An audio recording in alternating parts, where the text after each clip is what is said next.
Welcome to the session on bar graphs. We will be learning how to understand bar graphs. So we have a graph here and an association between life expectancy and educational attainment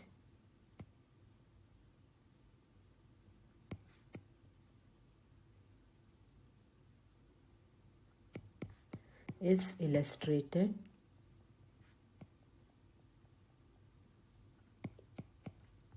So the first part is, what can you say about women's versus men's life expectancy? So if you can look at the graph here, the darker shade is for women and the lighter shade is for men. And looking at the graph, you can say that women's life expectancy is greater than men's. Looking at this graph, women's life expectancy is greater than men's. Okay, now coming to another question. Does a higher educational level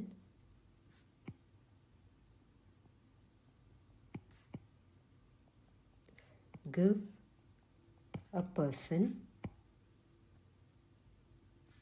a greater life expectancy? Explain.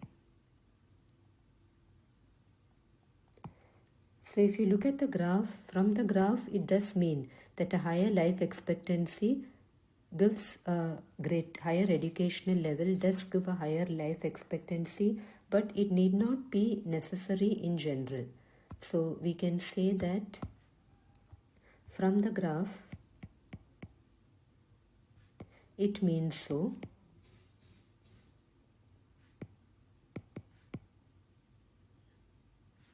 but it need not be in general.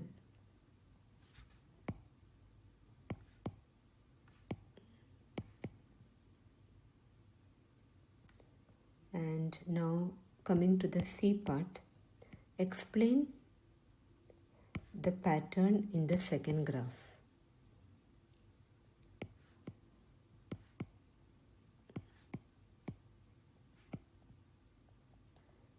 So if you look at the pattern in the second graph, you can say that it seems to be linear in the positive direction. So the pattern seems to be linear in the positive direction.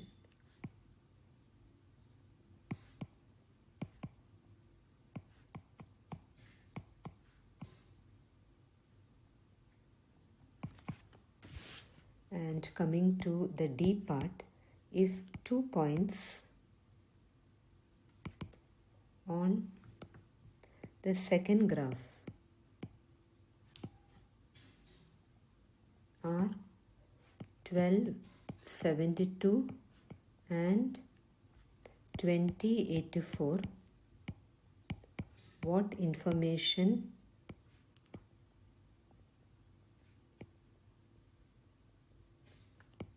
does the slope of a line between these points indicate?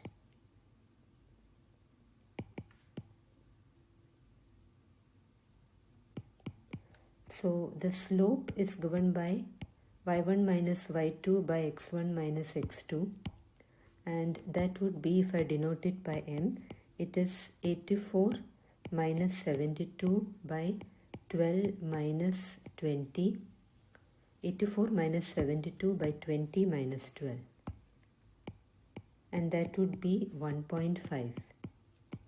So it means that for each increase in education,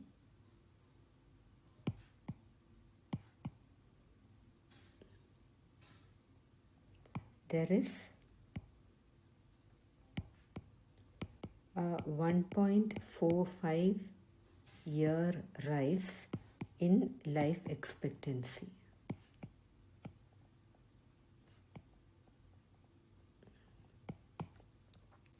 Now that ends this problem. Just come to a note. By frequency, it is the number of cases falling in each category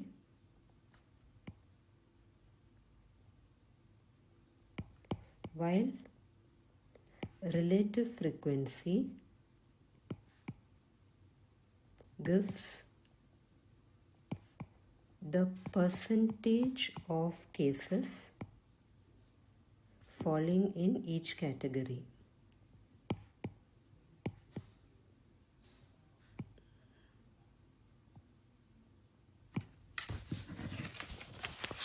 Next, we have a small question.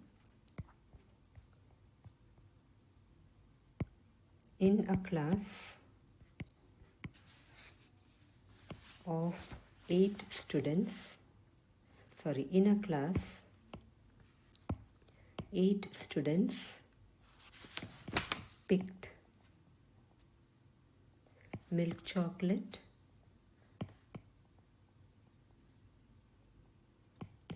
5 picked dark chocolate,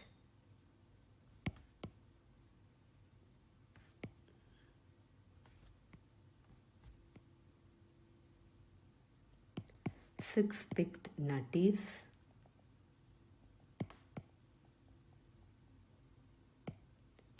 3 picked M&Ms,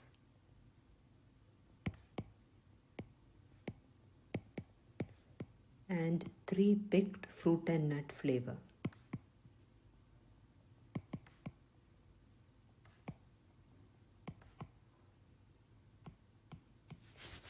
So among these students, among those students who did not choose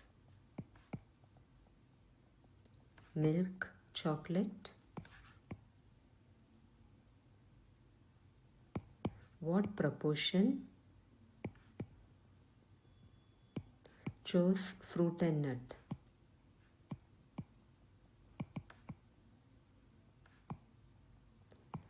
So we come to the solution. Totally there are 25 students, 8 plus 5 plus 6 plus 3.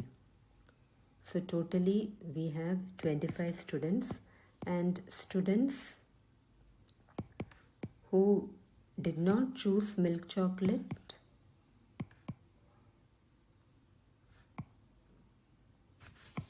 would be 25 minus 8, which is 17. And the proportion who chose fruit and nut would be, so 3 by 17 is the proportion of students who chose fruit and nut.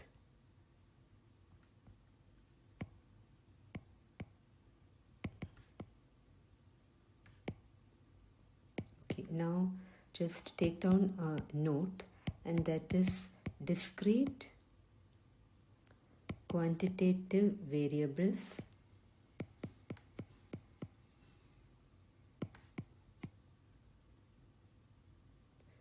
can be counted. Continuous quantitative variables